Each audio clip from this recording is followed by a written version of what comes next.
Which technique, procedure would you use to create a higher crease?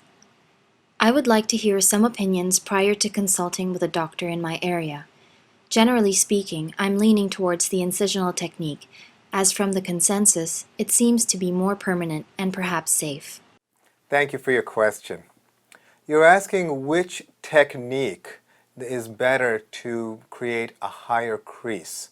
And although you haven't seen a doctor yet, you want to get some opinion as to what is ideal, and you appear to be getting under the impression that incisional has a better option as opposed to non-incisional.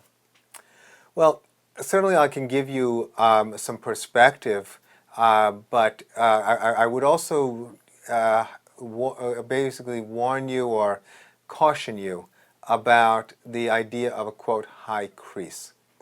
I'm a cosmetic oculofacial plastic surgeon. That means I'm a specialist in eyelid surgery, and I've been doing Asian eyelid surgery for over 20 years. I've been in practice over 20 years. And I can tell you that there is certainly a line where you want to stay within, which means that you want to look natural. My personal philosophy about Asian eyelid surgery, and for the people who come to me who share this, is that you want to look as if you were born with that eyelid crease. And that pretty much says it all.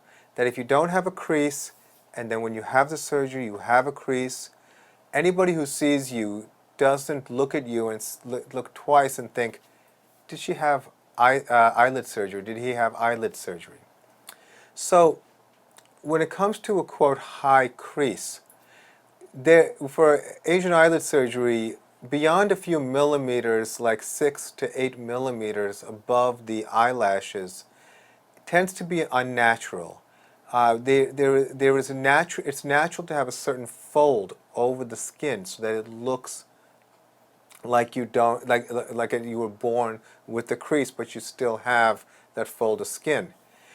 When you try to create a crease that's higher, then you invariably have to take out some fat very aggressively. But when you take out fat, you almost create not so much a crease, but a hollow space. And that can actually make you look older.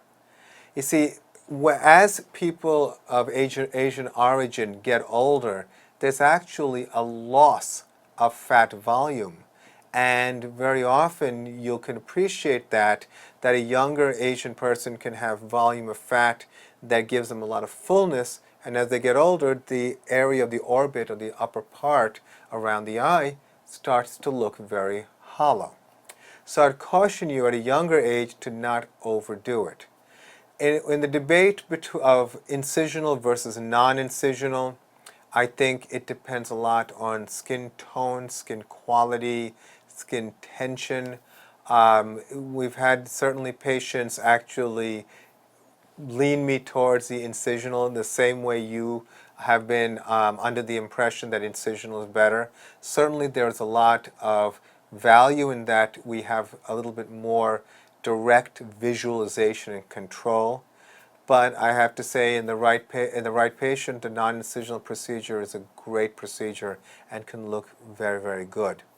So I think at this point you should meet with actual surgeons who perform a lot of Asian eyelid surgery and learn about these options. As I said, there are more than a few.